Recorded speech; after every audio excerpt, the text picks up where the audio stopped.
Okay, हमारे पास एक system है, सिस्टम ऑफ लीनियर कॉन्ग्रुएंसेस, जिसमें हमारे पास तीन इक्वेशन है और हमें फाइंड आउट क्या करना है, अपना एक्स ये मालूम करना है हमें, राइट।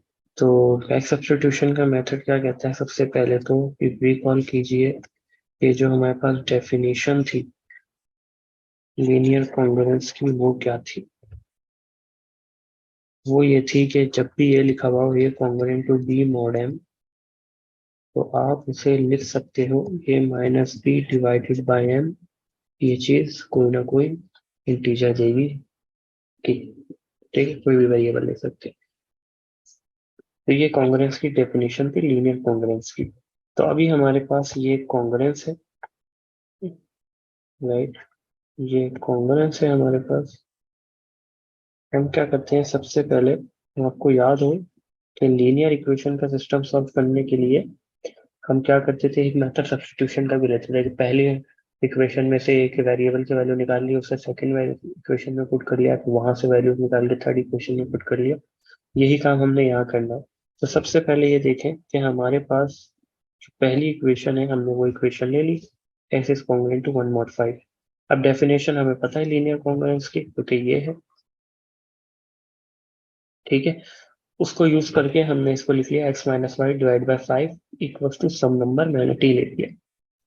ना अब यहाँ से मैं एक्स की वैल्यू निकाल सकता हूँ, वो क्या हो गई 1+5t से इक्वेशन 4 कह दिया। अब इस इक्वेशन को, क्योंकि हमने इक्वेशन 1 में से वैल्यू निकाली है, राइट, अब हम इस एक्स की वैल्यू को इक्वेशन 2 में पुट कर दे। इक्वेशन क्यों क्या थी, x is common 2 mod 6, x की जगह 1+5t आ गया 2 mod 6।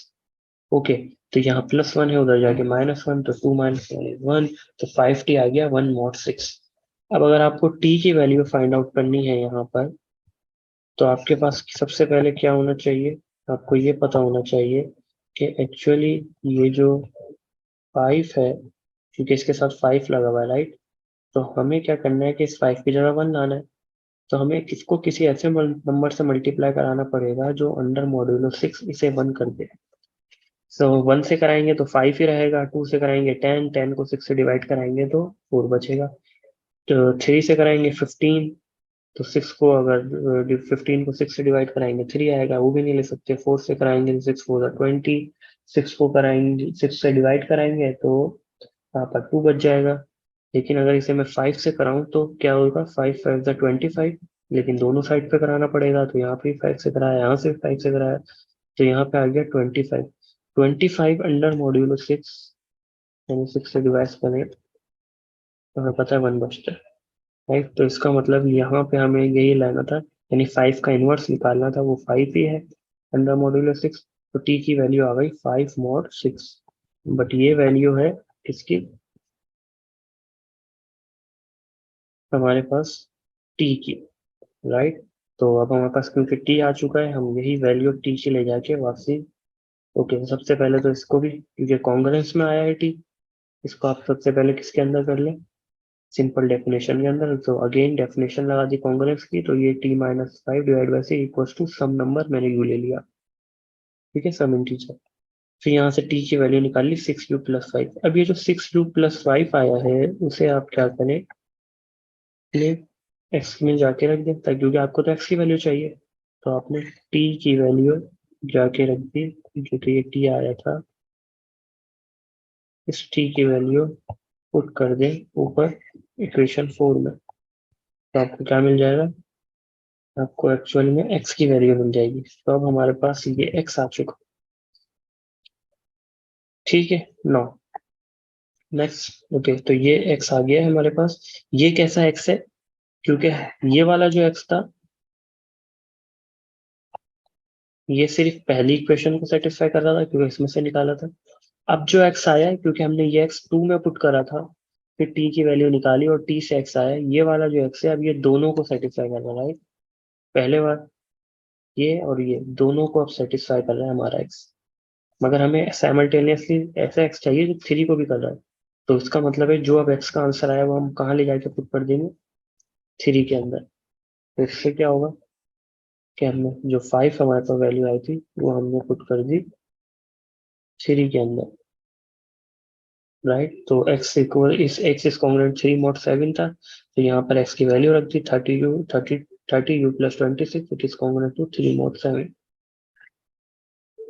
ओके, तो उसके बाद क्या करेंगे, सेम वर्क। सबसे पहले तो इसे सिंप्लीफाई करेंगे, तो ये 26 है, वहां जाके क्या हो जाएगा माइनस का 23, राइट। अच्छा, अब माइनस का 23 अंडर मॉड 7 कैसे दिखता है, वो ये हुआ, दिस इज द कैलकुलेशन। क्योंकि हमें पता है कि -23 को 7 से डिवाइड कराना है, यानी मॉड लेना है। तो हम क्या करते हैं कि सबसे पहले तो अब एक नंबर ज्यादा जाना पड़ेगा। वैसे तो 7 थ्री 21 अगर ये प्लस होता, राइट, 7 थ्री 21 2 आंसर आया था, लेकिन अब ये माइनस है।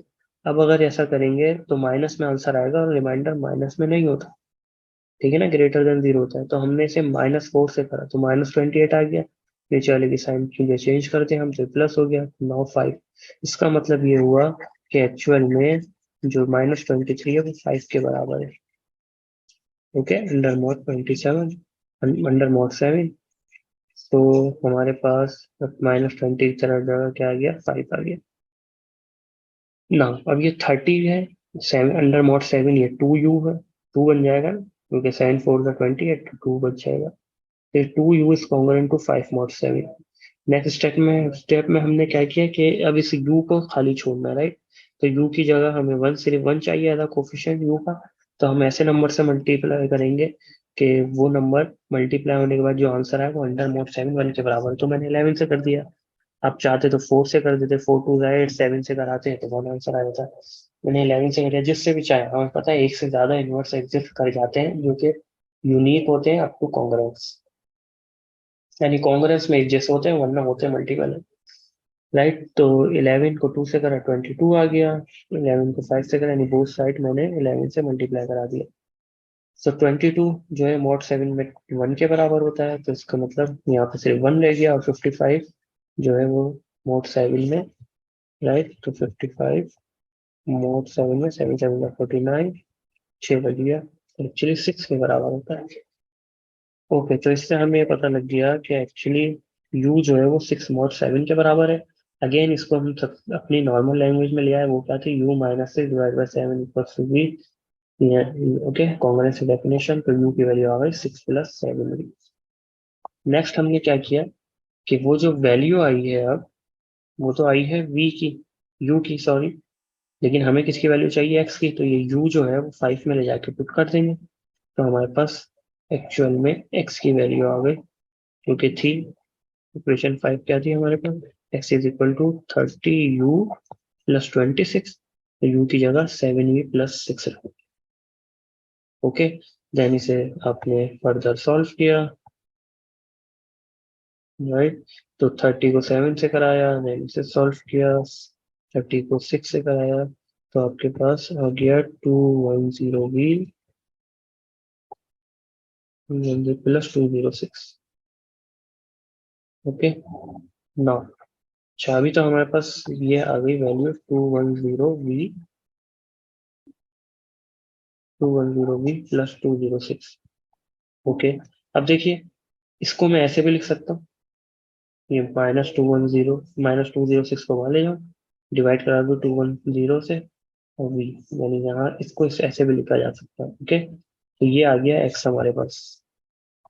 अब जरा देखिए कि अगर आप अपनी डेफिनेशन याद करें कॉन्ग्रुएंस की, कॉन्ग्रुएंस की डेफिनेशन क्या होती थी कि अगर a b mod m है तो ऐसे लिखा जा सकता है, सम इंटीजर का सपोज कर लिया।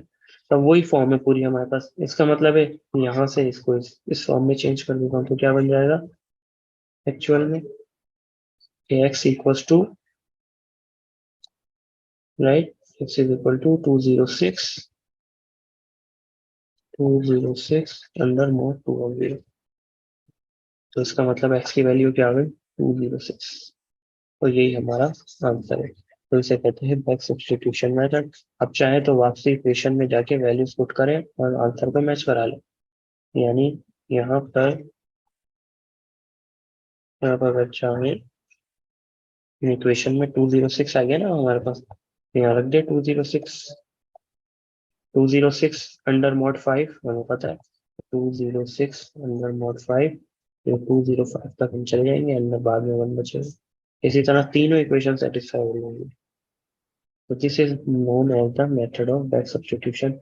It any question until now?